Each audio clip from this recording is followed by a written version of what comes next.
Ah,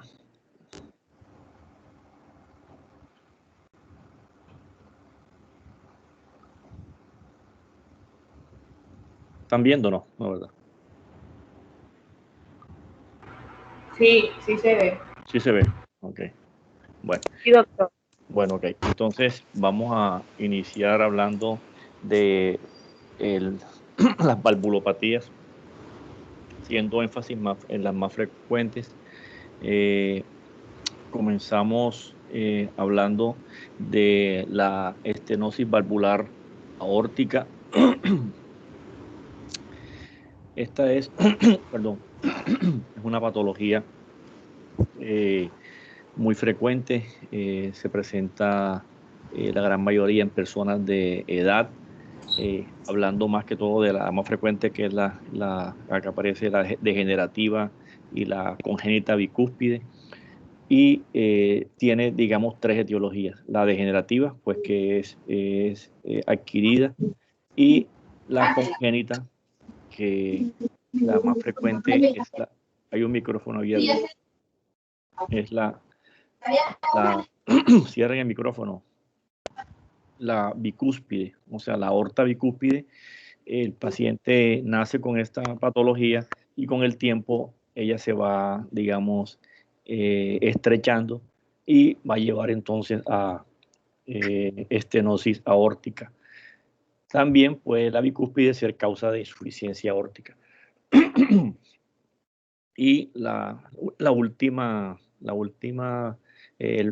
causa es la reumática, aunque la reumática sí se presenta, pero no, no es aislada de la válvula aórtica. Cuando la fiebre reumática compromete la aorta, también ya ha comprometido la válvula mitral, que es la que más se afecta. Entonces, cuando yo tengo una valvulopatía reumática aórtica, también lo más seguro es que tenga compromiso de la válvula mitral. Entonces, en cuanto a el área de la válvula aórtica, más o menos es de 3 a 5 centímetros cuadrados. Y vamos a ver ahora que no debe haber, digamos, gradiente de presión entre las dos cavidades, entre la aorta y el ventrículo izquierdo. Dependiendo el gradiente que ocurra entre la válvula y el área de la válvula, ella se clasificará en leve, moderada a severa. Entonces, más adelante revisamos esa parte. También la obstrucción de la válvula puede ser de carácter valvular, que es la que vamos a ver ahora. También puede ser subvalvular, pero especialmente en la miocardiopatía hipertrófica, o sea, no es la válvula, sino es una obstrucción por debajo de la válvula, o puede ser supravalvular en patologías congénitas como el síndrome de Williams. Entonces, pero aquí vamos a hablar de la aórtica como tal. En cuanto a la fisiopatología, vemos que aquí tenemos la válvula aórtica, aquí tenemos el ventrículo izquierdo. Al presentarse una obstrucción acá en la válvula aórtica, el ventrículo izquierdo lo que hace es que se produce una sobrecarga de presión del ventrículo izquierdo. Todo este ventrículo izquierdo, por su carga de presión, va a generar una hipertrofia concéntrica del ventrículo izquierdo, un remodelamiento concéntrico para tratar de vencer esta presión acá a nivel de la aorta. Y esta sobrecarga ya se vuelve crónica y el paciente lo que hace es que va a generar una hipertrofia del ventrículo izquierdo, la cavidad se vuelve más pequeña y las paredes más gruesas y eleva las presiones intraventriculares. Entonces, ya el área ya no va a ser de 3 a 5, ya si el área es menor de 1 centímetro cuadrado, ya hablamos de severa. Lo normal es de 2.5 o de 3 hasta 3, más o menos 3.5. Entonces, el corazón, digamos, se contrae bien, pero la distensibilidad, o sea, la diástole, va a estar alterada por la gran hipertrofia que ocurre acá en el ventrículo izquierdo. O sea, hay una, digámoslo, ya que hablamos de falla cardíaca hace 3 días, la falla puede haber una falla cardíaca pero con fracción de eyección preservada porque la contractilidad está bien. Lo que se afecta es la distensibilidad por la hipertrofia que tiene el paciente. Esta alteración en la distensibilidad del corazón puede producir aumento de presiones al llenado de la aurícula izquierda al ventrículo izquierdo. Como la cavidad está muy pequeña y no se distiende, la aurícula se puede dilatar y el paciente podría presentar en cualquier momento también fibrilación auricular que empeoraría las cosas y el paciente, esta obstrucción que se presenta acá en el tracto de salida, acá en la válvula como tal, hace que cuando ya dijimos que el gasto cardíaco es la salida de sangre que se expulsa en un minuto, y al haber, y también el volumen sistólico va a disminuir porque como hay una obstrucción, en cada contracción no sale toda la sangre porque hay una oclusión acá y eso disminuye el gasto cardíaco y es una de las causantes de la sintomatología, especialmente el síncope, porque no, va a haber una hipoperfusión a nivel cerebral por el trastorno de la salida de la sangre de la aorta, del ventrículo a la aorta. Eso disminuye el gasto. Viéndolo acá, micrófono abierto, viéndolo acá, desde el punto de vista de miren acá el ventrículo como está hipertrófico, la cavidad está pequeña, la aurícula ya se está dilatando. ¿Por qué? Porque cuando la sangre viene ya la sangre oxigenada del pulmón pasa a la aurícula izquierda, deje pasar al ventrículo, encuentra un ventrículo de una cámara muy pequeña con un trastorno en la distensibilidad, eleva las aurículas. Esta elevación de la presión en la aurícula izquierda retrógradamente eleva la presión venocapilar y el paciente puede producir edema pulmonar y esta es la causa de la disnea en la estenosis aórtica. La otra sintomatología que vamos a ver ahora es el síncope, debido a que hay una oclusión acá en la salida de la sangre, hay una hipoperfusión cerebral y el paciente va a ser síncope, y ese síncope tiene que ser en el ejercicio, porque al aumentar el gasto cardíaco a la actividad, cuando uno hace actividad, uno aumenta el gasto cardíaco, pero como hay una obstrucción fija acá, hay hipoperfusión y el paciente tiene síncope con el ejercicio. Entonces, ya hablamos de la disnea, ya hablamos también aquí de la falla cardíaca del síncope, y por último, el otro síntoma es la angina. ¿Por qué se produce angina? Porque como hay una hipertrofia del ventrículo izquierdo, las coronarias, digamos que estén normales, pero como hay un desbalance oferta-demanda debido a la gran hipertrofia que hay acá, cuando el paciente está en reposo no pasa nada, pero cuando aumenta la actividad, aumenta el consumo de oxígeno de ese miocardio que está más hipertrófico y las arterias coronarias no alcanzan a perfundir todo ese ventrículo hipertrófico y ocurre lo que se llama, que ya hemos hablado, un desbalance oferta-demanda. Al hacer ejercicio el paciente hace dolor. O sea que el dolor anginoso en la estenosis aórtica severa es con el ejercicio. Podría ser en reposo, pero si es en reposo ya es otra cosa. Puede que tenga entonces además una enfermedad coronaria, y esa enfermedad coronaria le esté produciendo dolor. Eso lo vimos, un síndrome coronario agudo, etcétera. Ya eso es otra cosa. Y como esta es una enfermedad de pacientes de mucha edad, no es raro encontrar que estos pacientes tengan también enfermedad coronaria asociada. Entonces, igual aquí podemos aprovechar esta gráfica para ver algunos signos semiológicos como son el pulso parvus tardus. ¿Por qué? Porque hay una baja salida de sangre acá por la aorta y el pulso es lento y no es muy amplio, parvus tardus. El síncope ya dijimos, bueno, y no, el APES pues no va a estar muy desplazado, aquí dice que sí, pero no va a estar desplazado porque el corazón, digamos, no está crecido hacia afuera, no está dilatado, sino hacia adentro, porque tienes una hipertrofia del ventrículo izquierdo. Si le colocamos la mano en el foco aórtico y el soplo es un soplo 4/6, podemos encontrar el frémito en la válvula aórtica, en el sitio de ocultación de la válvula aórtica, entre otros. Entonces, la triada sintomática de la estenosis aórtica es la angina de pecho, el síncope y la disnea. Ya les expliqué por qué.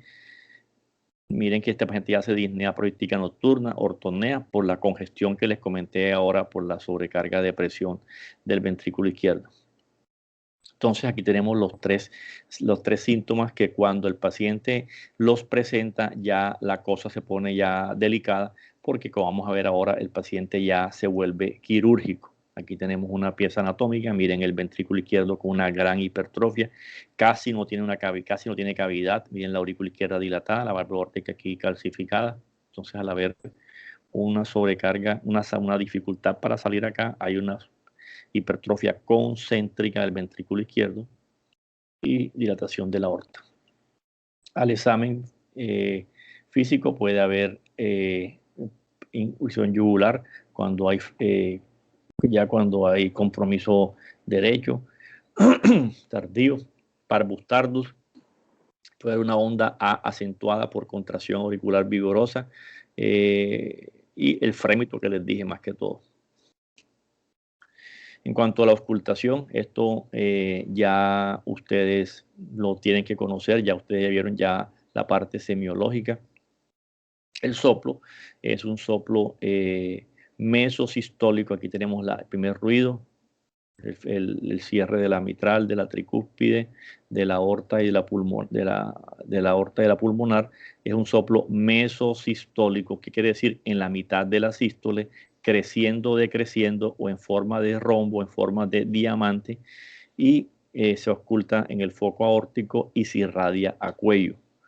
Puede haber un clip de apertura por la válvula por la válvula como está un poco calcificada, un clip de apertura, y además de eso, cuando la severidad aumenta, el componente aórtico del segundo ruido, recuerden que hay dos componentes, el aórtico y el pulmonar, se va disminuyendo. Miren el pulmonar, y normalmente ustedes saben que el componente aórtico del segundo ruido es más fuerte que el pulmonar normalmente, pero acá se va disminuyendo. ¿Por qué? Porque la válvula se está calcificando, y la disminución del componente aórtico del segundo ruido es un signo de gravedad de la estenosis aórtica, hablando desde el punto de vista semiológico.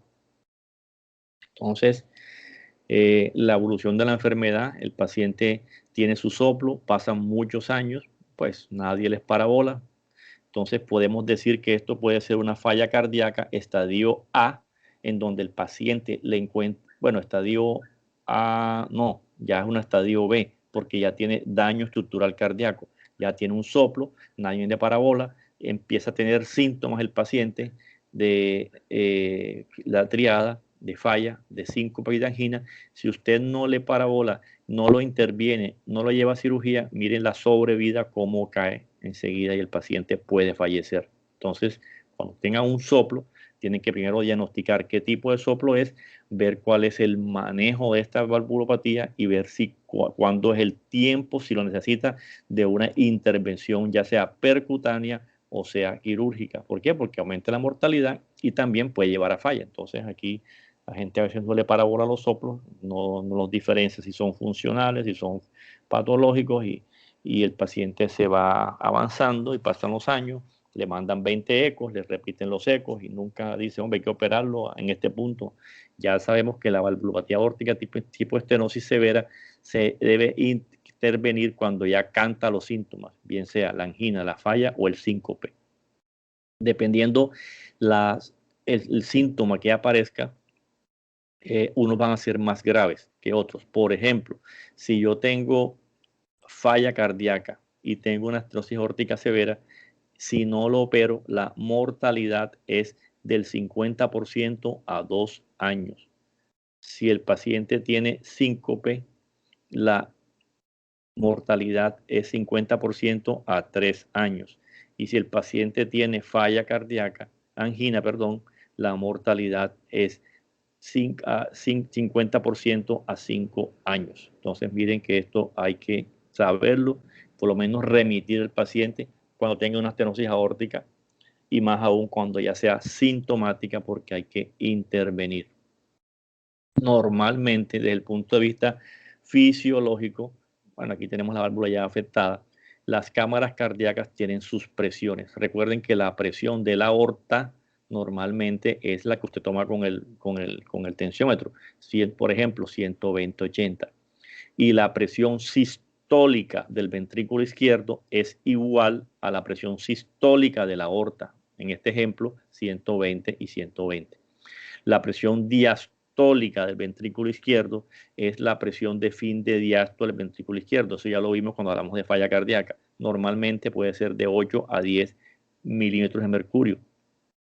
Cuando la estenosis aumenta, ya entonces el ventrículo, ya dije que se hipertrofia y la presión sistólica de la aorta se va aumentando y va a haber una diferencia en relación a la sistólica de la aorta, porque, perdón, se aumenta la del ventrículo izquierdo, se va aumentando, pero la de la aorta está bien porque el problema es de aquí para abajo. Entonces vemos este ejemplo.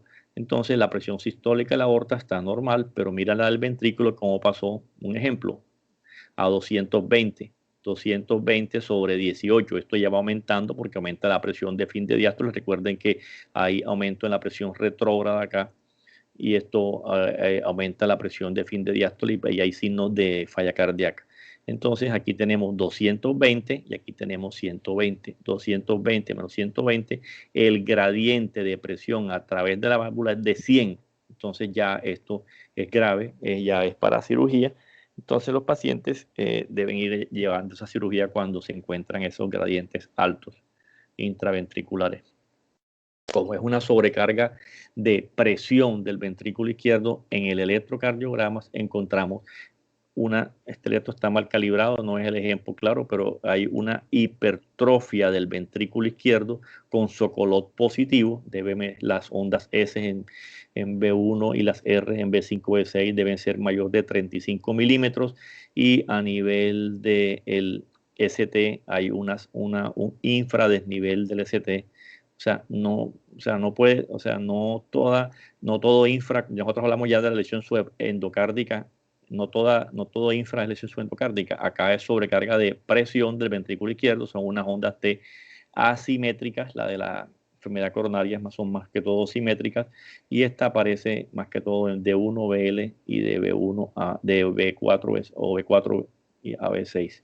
Entonces, hay una hipertrofia del ventrículo izquierdo, sobrecarga sistólica del ventrículo izquierdo en la estenosis aórtica severa. La placa de tórax, encontramos que puede haber una dilatación del arco aórtico debido a que la sangre, como aquí hay una estenosis, sale como si usted aprieta una manguera está para regar y usted le pone el dedo en la punta donde sale el agua y usted le aprieta ahí, el chorro sale más lejos. Ese chorro es más fuerte, hace que golpee aquí en la aorta y se vaya dilatando el anillo por el chorro que pega acá de la salida de la sangre con la obstrucción. El ventrículo izquierdo, como les dije, es raro encontrar cardiomegalia. Lo que hay es hipertrofia. Y recuerden que la hipertrofia no se lee en la placa de tórax, se ve es en el ecocardiograma.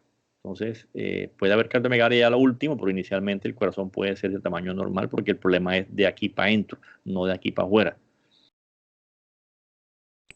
Entonces, hipertrofia, calcificación de la aorta se puede ver muy raro, la dilatación postestenótica que le dije en la aorta ascendente o en el callado aórtico, y puede haber también congestión pulmonar cuando hay falla cardíaca, como les comenté, por aumento en la presión de fin de diástole del ventrículo izquierdo y compromiso de una falla cardíaca inicialmente con fracción de eyección preservada. Recuerden que hay dos tipos de falla, ya lo hablamos. Acá el paciente tiene el soplo, el AP no está desplazado, puede haber galope por S4, por difusión diastólica, la aurícula tiene que contraerse vigorosamente para poder meter la sangre en el ventrículo izquierdo que no se relaja y puede haber también edema pulmonar y entramos en el grupo de una falla cardíaca, fracción de eyección preservada.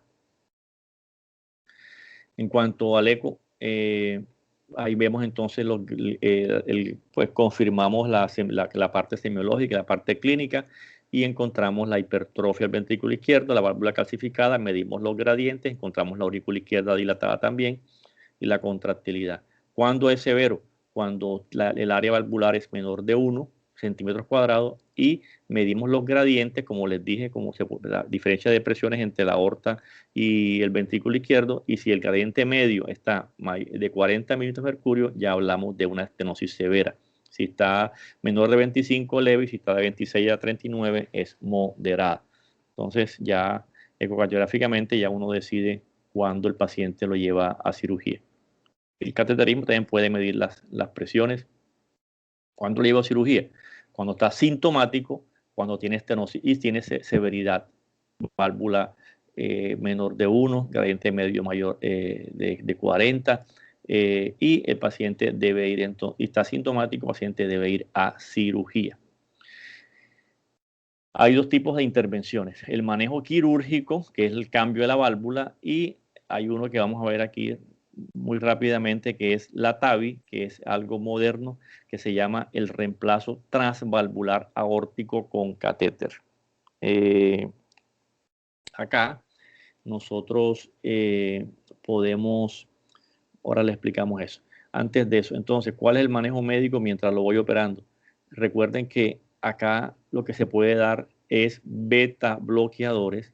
Recuerden que hay una obstrucción al tracto de salida del ventrículo izquierdo, un aumento de la presión intraventricular, y el beta bloqueador, como es un inotrópico negativo, baja la presión intraventricular y por ende baja la presión, el gradiente, porque si tiene 200 y le doy beta bloqueadores, se contrae menos fuerte y me puede bajar a 150 menos la aorta, y el gradiente ya no va a ser 100, puede ser 50. Ojo que no puedo dar drogas como digitálicos, porque si doy digital, aumenta la contractilidad. Al aumentar la contractilidad, aumenta más la presión intraventricular y aumenta el gradiente, y está contraindicado la digital en pacientes con estenosis aórtica severa. Lo mismo, no puedo dar vasodilatadores como inhibidores SECA, ARA2, amlodipina, porque nuevamente, si yo tengo si el gradiente mío es la diferencia de presiones entre la aorta y el ventrículo izquierdo, si yo tengo en el ventrículo izquierdo 200 y tengo en la aorta 100, y le doy un vasodilatador, le bajo la presión sistólica de la aorta a 80. Si yo hago la resta, entonces va a dar un mayor gradiente porque bajé la presión aórtica. Entonces, mejor dar beta bloqueadores y no dar digitálicos. Tener mucho cuidado con los vasodilatadores. Entonces, el paciente, cuando ya es severo y tiene síntomas, hay que operarlo, y lo mejor es hacer un cambio de la válvula aórtica de manera quirúrgica. Y puede ser más complejo cuando se afecta la aorta. Bueno, más que todo en la insuficiencia aórtica, que vamos a ver ahora, hay que hacer cambiar un pedazo de la aorta. Entonces, cuando llevamos al paciente a cirugía, ya les dije, cuando es sintomático, o a veces cuando el paciente no tiene muchos síntomas y ya está con la fracción de eyección disminuida, también hay que llevarlo a cirugía. A veces cuando el paciente tiene una estenosis aórtica, digamos, moderada, no está para cirugía, pero hay que operarlo del corazón por un bypass coronario que ya vimos. Entonces aprovechamos de una vez, ya que operamos el corazón de las coronarias, de una vez cambiamos la válvula para no tener que abrirlo nuevamente más adelante, donde va a haber fibrosis y va a ser mucho problema esa parte. Y la otra cuestión es los pacientes, como son pacientes añosos, se les puede ofrecer, tienen alto riesgo quirúrgico, se les puede ofrecer esto que se llama reemplazo transcatéter, que es un catéter que se mete por vía femoral y dilata aquí la arteria, la aorta, y se coloca una válvula por vía percutánea que se llama TAVI. Esto acá, pues rápidamente, para las últimas guías del 2020, salieron hace como un mes, en donde se lleva a cirugía el que está severo, con los gradientes severos. Los que están con fracción de eyección también se llevan a cirugía, etcétera. Nos vamos a dedicar, porque después ya nos estamos atrasando acá. La TAVI, pacientes de alto riesgo van a morir en cirugía, entonces se les coloca por un catéter, mete vía femoral, se pone esta válvula, se mete y se saca, se infla, y ya esto queda arriba de la válvula dañada, y se llama TAVI. En pacientes frágiles, en pacientes añosos de alto riesgo quirúrgico, donde ya está indicado tanto, es mejor inclusive pero hoy en día está indicado solamente en pacientes de alto riesgo. En de mediano riesgo y bajo riesgo también sirve, pero este procedimiento vale más o menos 100 millones de pesos o más y pues la FDA y todas estas cosas no lo han autorizado para riesgos intermedios o bajos porque eso aumenta más los costos y de pronto algún día ya todo va a ser de manera percutánea y las cirugías cardiovasculares van a ser escasas. Siempre habrá indicación, pero en eso vamos. Insuficiencia aórtica. Vamos a apretar porque ya llevamos casi, nos tiramos mucho tiempo en esta estenosis. El daño de la válvula puede ser crónico, es el más frecuente, o puede ser agudo. Esta válvula se puede romper por endocarditis, por un trauma, una herida, por arma blanca, más que todo. Y también el daño puede ser por la raíz aórtica. Si a mí se me dilata la raíz aórtica, se me dilata el anillo, también la válvula va a cerrar de manera inadecuada y va a haber una insuficiencia aórtica. Entonces, daño en la raíz y daño en la aorta, aguda y crónica. Cuando es aguda es grave, el paciente muere porque no puede, por ley de Laplace, no puede dilatarse y contener todo este volumen regurgitante que llega de la aorta. Entonces aguda, se rompió la válvula, el paciente aumenta la presión de fin de diástole y bacho cardiogénico. En cambio, en la crónica, el paciente, miren cómo se disminuye, hay una insuficiencia aórtica, se devuelve la sangre y el paciente ahí sí hace una dilatación del ventrículo izquierdo, pero por sobrecarga de volumen y no de presión, como vimos en la anterior. Y esto va a producir, por ley de Laplace, por Frank Starling, va a coger, digamos, todo ese volumen regurgitante de manera crónica y va a haber una hipertrofia excéntrica, no concéntrica del ventrículo izquierdo. Y el paciente, si sigue así, va a entrar en falla cardíaca. Entonces hay que operarlo en el momento que sea indicado. Aparecen entonces todos estos aumentos de presión de fin de diástole y recuerden que aumenta el volumen sistólico porque un sistólico es la sangre que se expulsa en cada sístole, entonces expulsa lo que le lleva más lo que se le devuelve, entonces por eso el volumen sistólico es mayor en la insuficiencia aórtica. Entonces, miren acá cómo hay una hipertrofia excéntrica, aquí sí hay una gran cardiomegalia y el APES va a estar más desplazado. Entonces, ¿qué puede ver aquí? También puede haber edema pulmonar porque se aumenta la presión de fin de diástole acá. Puede haber entonces los signos así que ya conocemos como el pulso saltón, el pulso de Corrigan, la danza carotidia.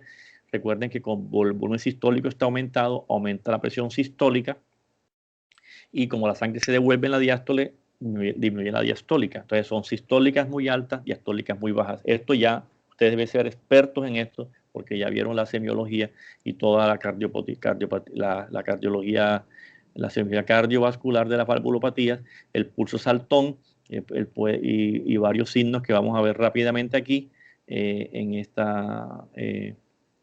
Entonces lo mismo, el paciente tiene el soplo.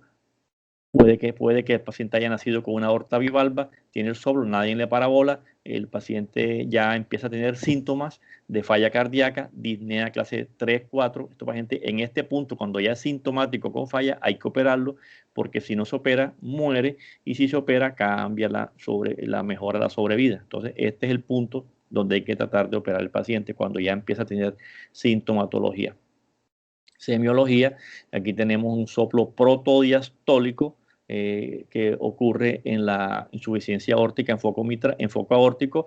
Puede haber un soplo que se llama de Austin-Flynn, que es una estenosis relativa de la válvula mitral porque la sangre se devuelve de la aorta, pega en la válvula mitral, no se abre bien y es un soplo característico de la insuficiencia valvular aórtica. También puede haber un soplo muy pequeño acá, mesosistólico aórtico, porque como hay una sobrecarga de volumen, hay una estenosis relativa de la aorta, porque hay más volumen, la aorta es del mismo tamaño y puede haber un soplito muy pequeño. Pero el soplo principal es el soplo protodiastólico auscultándose en foco aórtico y aórtico accesorio.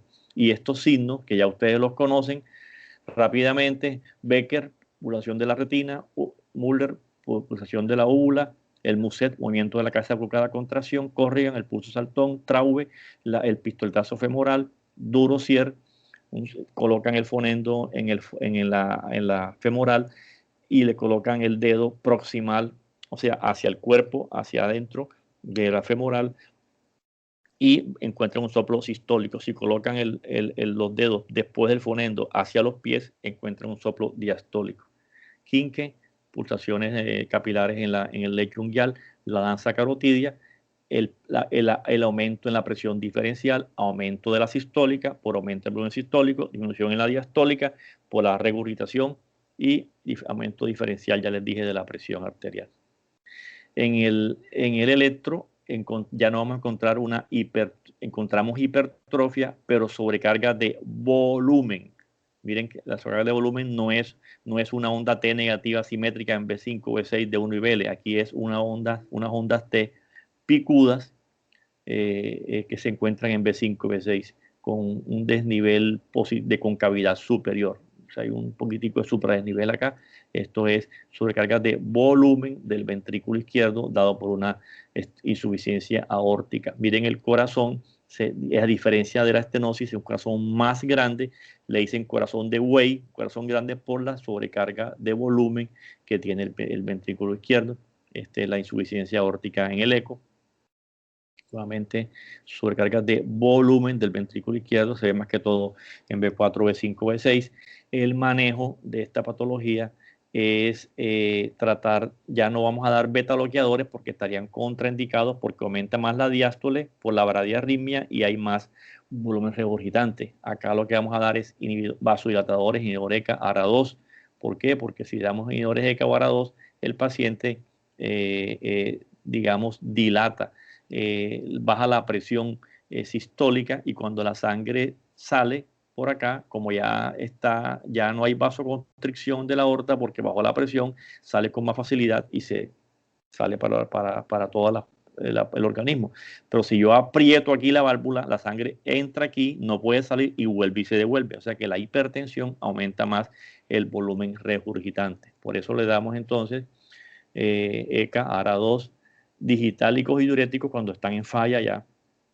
Y el manejo es el reemplazo valvular, el homoinjerto pulmonar y el TAVI. O sea, la TAVI que nosotros ya hablamos en estenosis aórtica también se podría en un futuro colocar en estos pacientes que tienen alto riesgo, pero eso todavía está en estudio. Los criterios de cirugía son pacientes sintomáticos que tienen insuficiencias, tienen síntomas de falla cardíaca. Son pacientes que tienen también, que puede que estén asintomáticos, pero si uno ve que la fracción de eyección ya les está disminuyendo, menor de 50, hay que operarlos porque ese ventrículo ya está desfalleciente. Recuerden que la fracción de eyección en la insuficiencia aórtica debe ser supranormal porque tiene más volumen sistólico. Entonces, cuando a mí se me vence ya el ventrículo y se me baja la fracción de eyección, es porque ya el ventrículo ya no puede con esa cantidad de sangre y ya hay que operarlo precozmente porque ya está entrando en falla cardíaca. También cuando opero la válvula, cuando la lesión es moderada y tengo otro tipo de cirugía cardíaca, como les dije, o cuando tengo la aorta dilatada, mayor de 5. Entonces la aorta se puede dilatar también. Entonces la válvula, si tiene una estenosis moderada o severa, también hay que cambiar la válvula y cambiar la parte la aorta ascendente. Se llama cirugía de Bentall. Cambian la válvula, ponen un tubo valvulado de aorta ascendente, reimplantan las coronarias y se llama cirugía de Bentall cuando hay compromiso de la válvula de la aorta ascendente. Esto ya es la guía. Sintomática, cirugía. Cuando baja la fracción de eyección, cirugía. Cuando va a haber una cirugía cardíaca, un bypass, también se cambia la válvula si la insuficiencia es moderada, por ejemplo. Entonces, al igual que la estenosis aórtica, a lo último vamos a hablar de eso, hay dos tipos de válvula que ustedes seguramente ya le han oído. Hay la válvula biológica o porcina y la válvula mecánica. Ventajas y desventajas, a lo último vamos a ver qué ventajas y desventajas tiene colocar una porcina o una mecánica. Miren acá, cambiando aquí, pues, la válvula. Esto es un Bentall, por aquí tenemos un Bentall, el Bentall es así, bueno, el Bentall no lo veo por acá. cambian todo esto y reimplantan las coronarias. Hacen algo así, como esto acá, con la válvula y con la aorta. Bueno, insuficiencia valvular mitral, muy parecida a la insuficiencia valvular aórtica, sobrecarga de volumen. El daño puede estar localizado en las válvulas, en el aparato subvalvular o en el miocardio. Porque en la válvula, cuando hay daño en la válvula, en el subvalvular también, por fiebre reumática puede ser, o por una ruptura en las cuerdas. Miren, aprovechamos la imagen, miren las cuerdas tendinosas, miren los músculos papilares. Estos músculos papilares están irrigados por las coronarias y ya nosotros vimos síndrome coronario agudo. Cuando hay un infarto, estos músculos se pueden disfuncionar o se pueden romper y puede haber una insuficiencia aórtica, una insuficiencia mitral aguda en el curso de un infarto agudo del miocardio. Entonces, por eso el aparato subvalvular isquémico con ruptura también es una causa de insuficiencia valvular aórtica mitral, en este caso aguda. Aguda también por endocarditis. Y ya la crónica, que es la que más uno ve, entonces la primera causa es la fiebre reumática. Puede ser el prolapso mitral, que es una patología congénita, o también entonces ya no es ni la válvula ni el subvalvular, sino el miocardio. Cuando hay una falla cardíaca, que nosotros ya la vimos, como se dilata el ventrículo izquierdo, se dilata el anillo, porque va jalando, digamos, el corazón lo dilata y hay una insuficiencia aórtica mitral funcional, o sea, no es orgánica, sino funcional por dilatación del anillo, que ocurre más frecuentemente en falla cardíaca.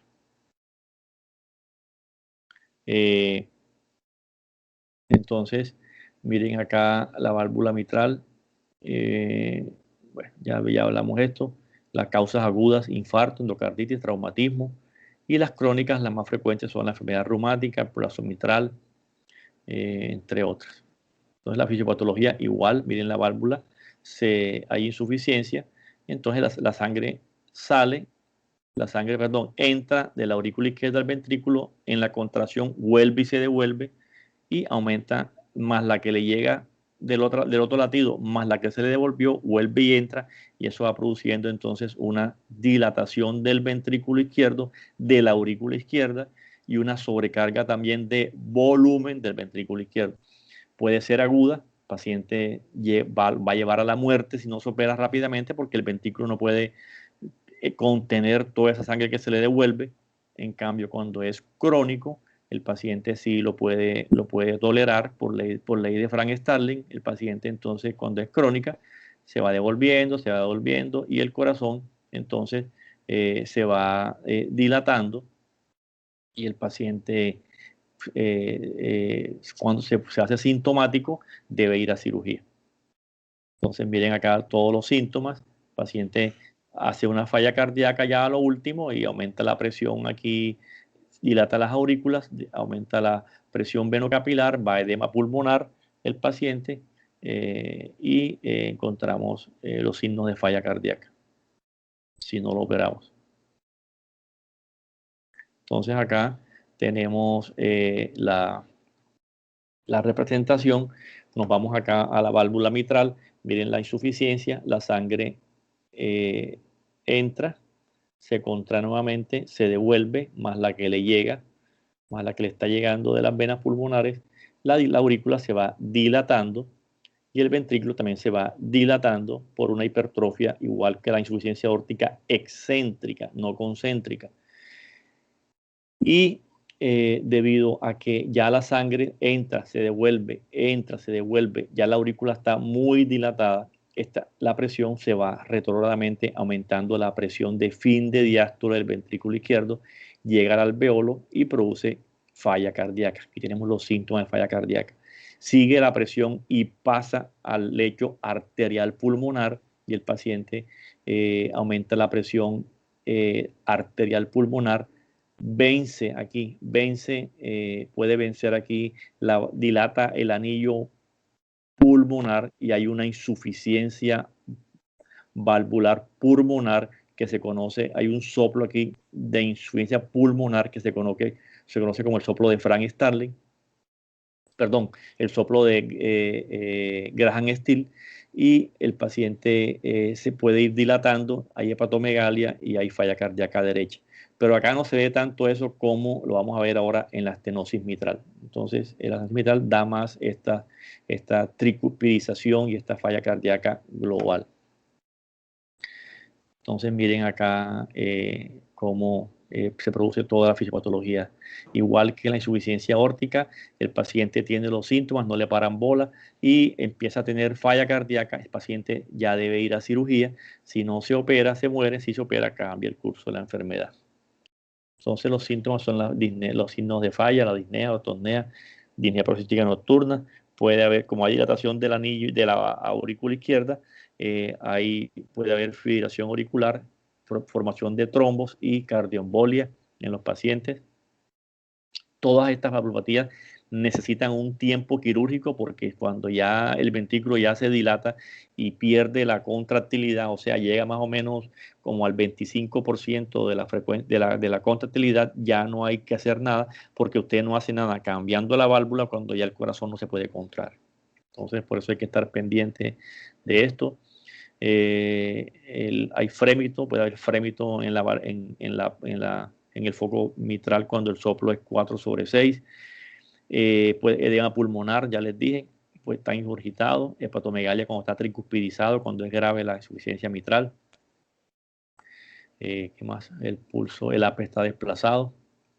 Y el soplo es un soplo que se oculta en foco mitral.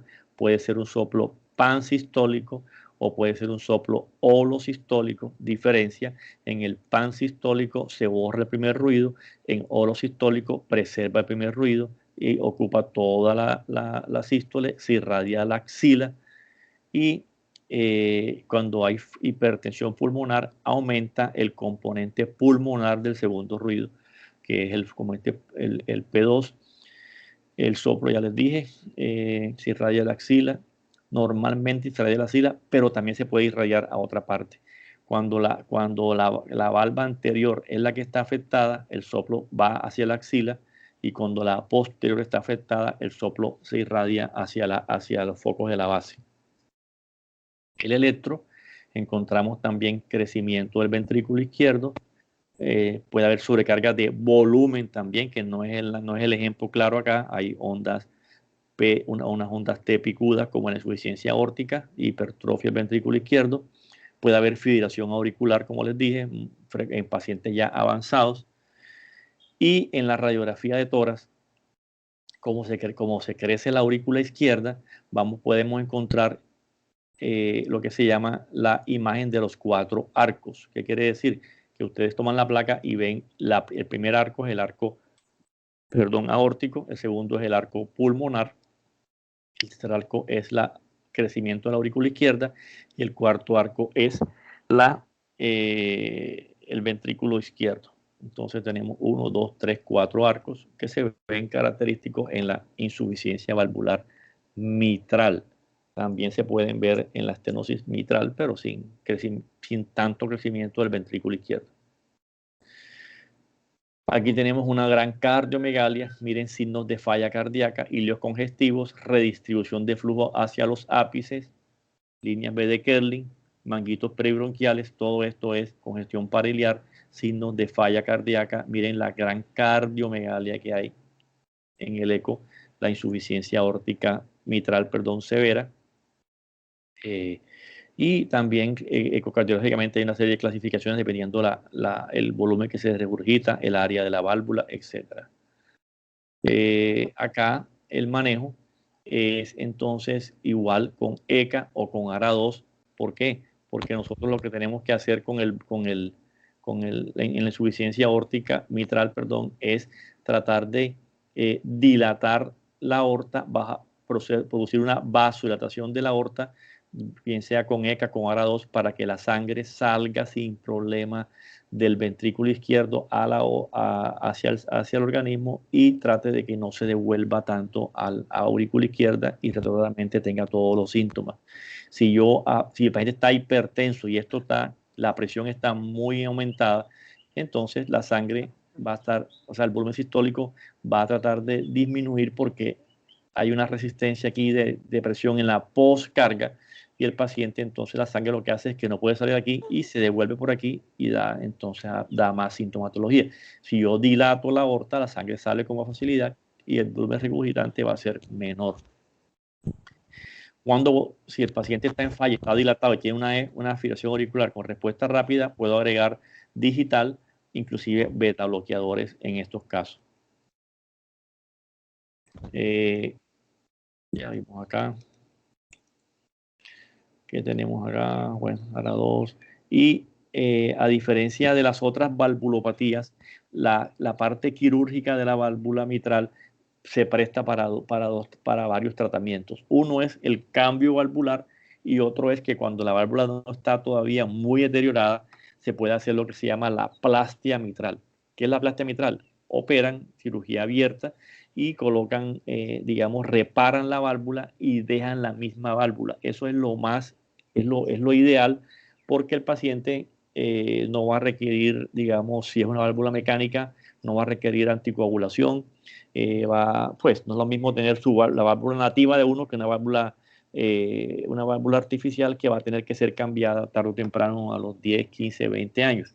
Entonces la idea es hacer las plastias cuando se puedan hacer por cirugía y que sean a tiempo para que el corazón no se deteriore y ya para que hacerlo ya cuando el corazón ya está muy dilatado.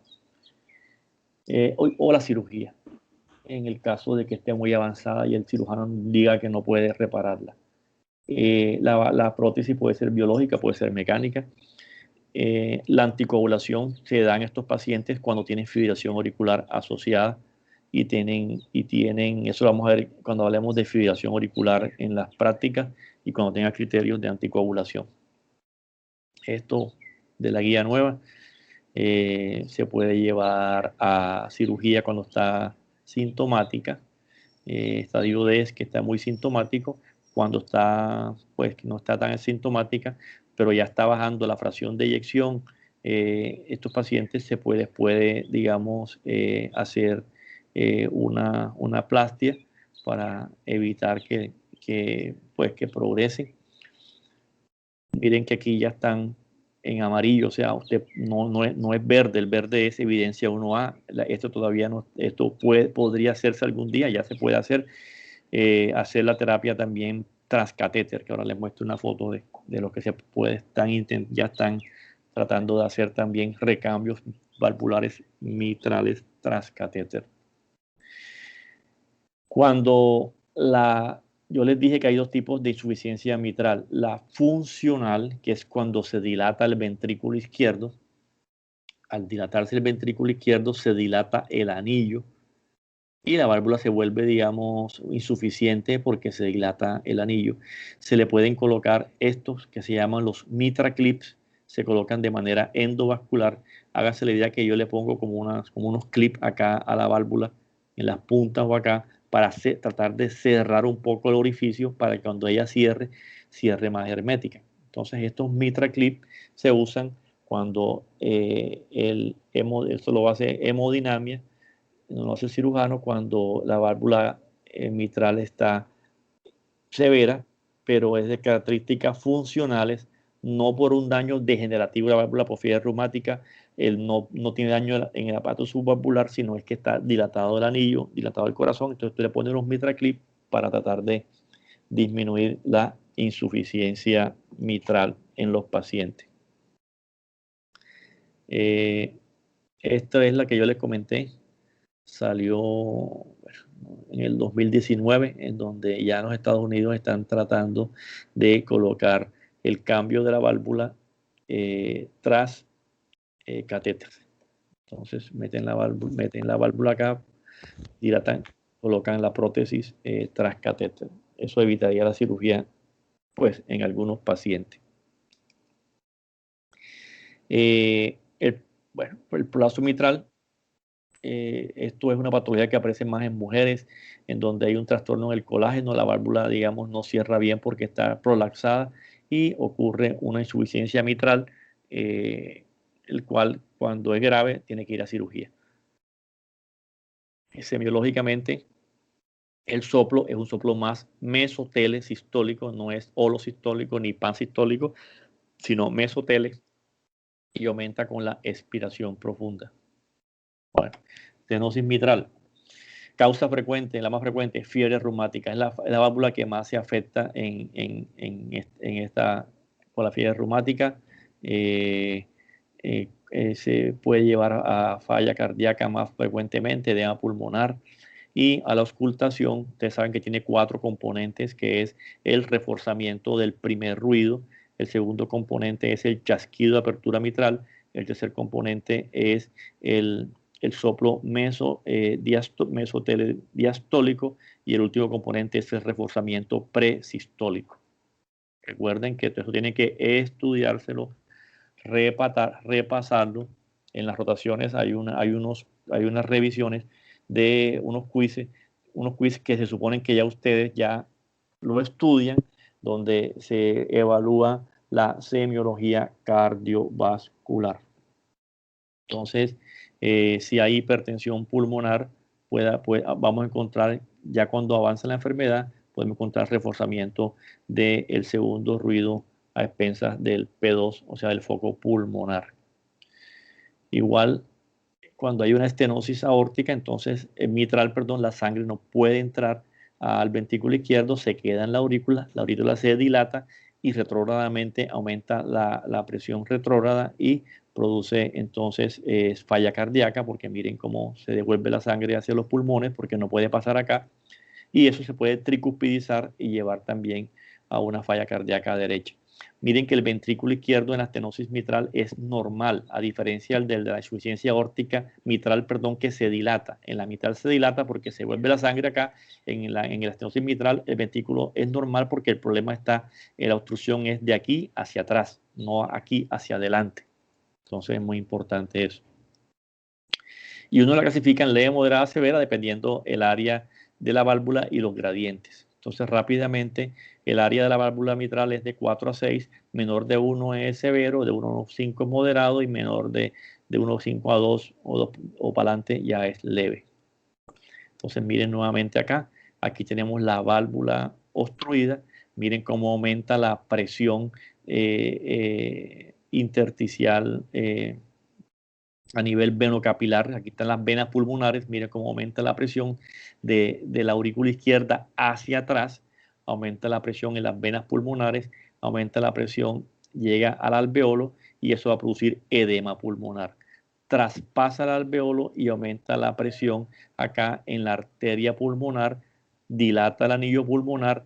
Traspasa retrógradamente de la pulmonar al ventrículo derecho, soplo de Graham-Still por hipertensión pulmonar, llega al ventrículo izquierdo, dilata el ventrículo derecho, dilata el ventrículo derecho y dilata el anillo tricuspidio y hay una insuficiencia tricuspidia, lo cual va a producir aumento de sangre en la aurícula derecha, hacia abajo hay hepatomegalia y edema de miembros inferiores y hacia arriba hay una ingurgitación yugular. O sea que hay una falla cardíaca derecha secundaria a la estenosis mitral.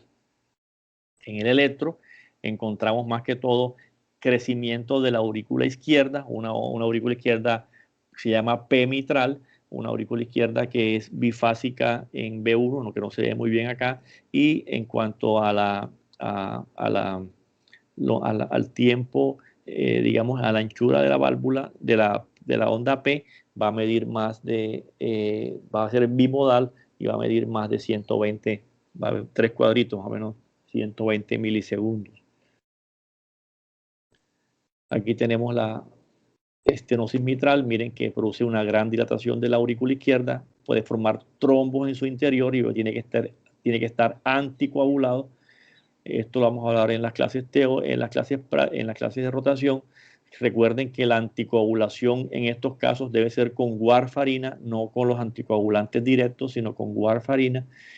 Y esto aumenta la presión venocapilar, edema pulmonar, hipertensión pulmonar, Graham-Still, dilata el anillo tricuspidio, soplo, maniobra de Carvalho, al producir una inspiración profunda, aumenta el soplo de cavidades derechas, dilata la aurícula derecha, hepatomegalia, edema de miembros inferiores y fibrilación yugular. Estos son los síntomas y los signos auscultatorios que ya vimos acá en la estenosis mitral. Aquí tenemos la estenosis.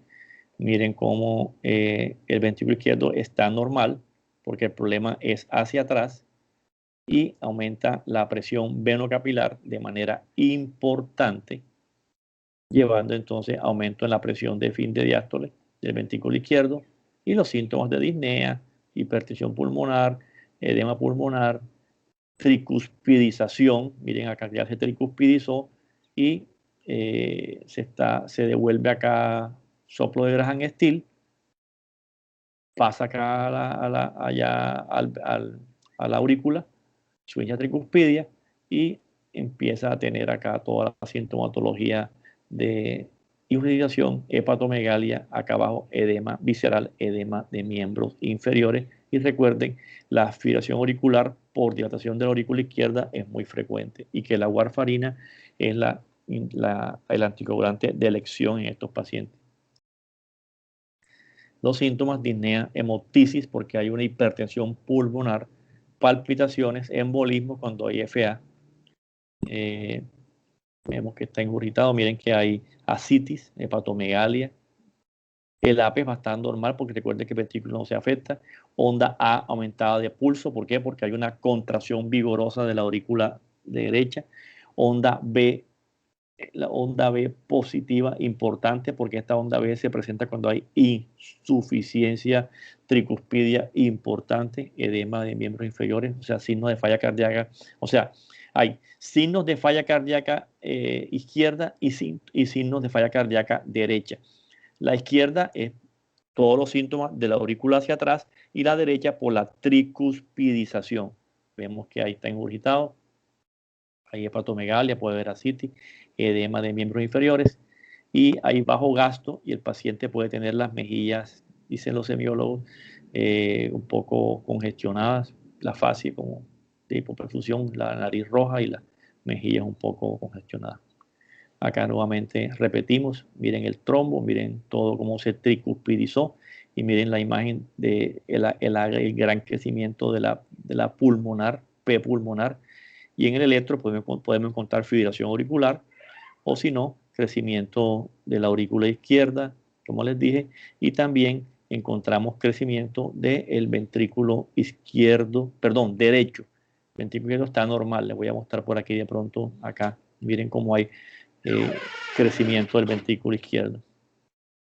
Derecho, perdón, derecho. El ventrículo izquierdo está normal en la estenosis mitral. A la auscultación, hay que auscultar al paciente de cúbito lateral izquierdo. Hay que utilizar el fonendo con la campana, no con la membrana. Recuerden que esto, no me vayan a decir como me dijo alguien, este es para pediatría y esto es para medicina interna. Estos son unos servicios para oír los soplos de baja tonalidad y estos de alta tonalidad. Entonces, la insuficiencia aórtica de alta tonalidad se ausculta con la membrana y con la campana se auscultan los de baja tonalidad como la estenosis mitral porque la presión de la aurícula izquierda es muy parecida a la presión de fin de diástole del ventrículo izquierdo y la diferencia de presión no es tanta y por eso hay que ocultarla con la campana. Los soplos, aquí tenemos que hay un reforzamiento del primer ruido, que hay un chasquido de apertura mitral, después el retumbo mesodiastólico y el reforzamiento presistólico. Si hay una FA, se pierde el reforzamiento presistólico porque esto es producido por la contracción vigorosa de la aurícula. El electro, ya les dije, el ecocardiograma. Miren aquí bloqueo de rama derecha, miren acá crecimiento del ventrículo derecho y las ondas P pendiente descendente, mayor que la ascendente, las P mitrales. Aquí también hay P pulmonar porque también la estenosis mitral es una patología que puede producir crecimiento biauricular. ¿Por qué? Porque recuerden que se tricuspidiza y aumenta también la aurícula derecha. Entonces puede haber P picudas acá, miren que están picudas acá, esto es crecimiento de aurícula derecha, y la pendiente descendente aquí mayor, crecimiento de aurícula izquierda, crecimiento biauricular y crecimiento del ventrículo derecho y fibrilación auricular son los componentes más frecuentes encontrados en el electrocardiograma de una estenosis mitral severa. La ventrículo, miren que se ven también los arcos y los signos de falla cardíaca, ondas B de Kerlin, etcétera, el gradiente. El manejo de esto es con diuréticos, con digitálico cuando hay FA, con anticoagulantes tipo warfarina cuando hay fibrilación auricular, y se puede hacer dos tipos de procedimientos quirúrgicos, reemplazo valvular mitral, que puede ser biológica o mecánica, y la valvuloplastia con balón. Si tiene, ya dijimos esta parte, FA, hay que dar antagonistas o beta-bloqueadores, anticoagulación. Y cuando el paciente tiene una válvula adecuada, o sea que tiene una estenosis moderada severa y la válvula no está muy deteriorada y no hay trombo, se puede meter un catéter por acá, por la parte derecha, hace una cestostomía, entran acá, meten un balón, dilatan y la válvula se abre. Si hay estas condiciones, se llama valvuloplastia con balón y no hay que cambiar la válvula. Si la válvula ya es muy deteriorada, hay que cambiarla con reemplazo mitral mecánico o biológico. ¿Qué es esto? Ya para terminar, estenosis pulmonar, aquí cortico, la causa más frecuente, pues es congénita la más frecuente, signos de falla cardíaca derecha. El soplo es un soplo mesosistólico, es congénita, nada más, no es adquirida, mesosistólico en foco pulmonar, el manejo es la valvuloplastia con balón. Esto lo van a ver más que todo en pediatría, aunque hay adultos que ya presentan esta sintomatología. Entonces hay una falla cardíaca derecha, un soplo mesosistólico en foco pulmonar, gradiente aumentado, manejo es la valvuloplastia con balón. Aquí tenemos la válvula, como el balón se abre y así como la mitral dilata la válvula.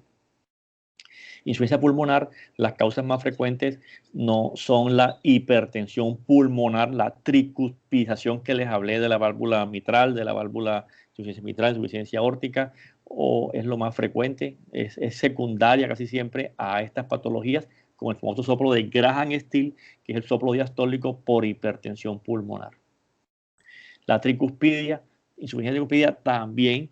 La causa más frecuente es la hipertensión pulmonar por la tricuspidización, pero también puede ser secundaria a fiebre reumática siempre y cuando se afecte también la mitral, o también por endocarditis infecciosa en pacientes más que todo que tienen catéteres catéteres en UCI, catéteres de hemodiálisis, o pacientes drogadictos que se aplican drogas endovenosas, sustancias ilícitas, y hay bacterias, especialmente el estafilococo, que se deposita acá en la válvula tricuspidia y produce una endocarditis de válvula tricuspidia, que van a ver creo que en el doctor Vargas o no, el doctor Moreno. Aquí tenemos la sintomatología. La tricuspidia es un soplo holosistólico en foco tricuspidio que aumenta con la inspiración profunda, el signo de Rivero-Carvalho, a diferencia de la insuficiencia mitral, que más que todo es del lado izquierdo y se irradia a la axila. Estenosis tricuspidia muy rara, producida por fiebre reumática. No he visto la primera, entonces no nos dedicamos acá. Para terminar, válvula mecánica o biológica, ¿cuál escogemos? Voluntad del paciente, edad del paciente. ¿Por qué? Porque si el paciente es muy joven, la válvula mecánica dura más que la biológica. Entonces, para evitar cambiar la válvula 3 veces, 2 veces, mejor colocar una mecánica el paciente joven y una biológica que dura menos en el paciente ya que entra en años, más o menos de 60 para arriba, ya mejor una biológica. ¿Cuándo biológica? Cuando es una joven que está en edad reproductiva y ella desea colocarse la biológica, porque recuerden que la mecánica hay que tomar warfarina de por vida y la warfarina puede tener problemas con la Con el embarazo puede traer trastornos congénitos del feto y hay que hacer un procedimiento de quitar la warfarina, poner heparina y después cambiarla, que es un cuento largo que se los cuento después porque estamos ya cogidos de tiempo. Y entonces el médico decide con el paciente y el cirujano qué válvula colocarle al paciente. Entonces aquí tenemos más o menos pacientes a esta edad, mejor la mecánica, pacientes que están en este grupito picando los 65 años, 60 años, mejor la biológica, y en los pacientes añosos que ya les dije que tienen enfermedades comórbidas y tienen estenosis aórtica principalmente, la solución es la colocación de la válvula aórtica tras catéter que se llama TAVI. Listo. 707. Bueno, jóvenes, entonces, ¿alguna pregunta? ¿Qué tienen ahora de charla? Tenemos epilepsia, ¿no? ¿Cuál? Epilepsia, perdón. Ok, muy bien. Mañana vamos a hablar de arritmias. ¿Ustedes tienen algo mañana después de en la tarde? ¿Tienen algo en la tarde, no? ¿Cómo a qué hora, doctor? Claro. Lo que pasa es que después de la charla mía, mañana tienen también con la doctora Subiri. Infecciones del sistema nervioso, sí. Ok. Entonces no quiero extenderme con eso. En la tarde, vayan pensando a ver si en la tarde y la coordinadora del grupo me puede escribir en las horas de la tarde, puede ser a las 4, a las 5, a las 6, a la hora que quieran, y yo les divido taquiarritmias y bradiarritmias para no meterles eso, para poner los ejemplos y irle como más calmita, para no meterles eso ahí a la fuerza. Entonces, vayan, que la coordinadora me escribe, que me escriba un WhatsApp y me diga más o menos a qué hora podíamos dividir eso, ¿ok? Listo, doctor. ¿Listo? Bueno, Yo averiguo y le hablo. bueno, ok. Listo pues. Hasta luego. Hasta luego.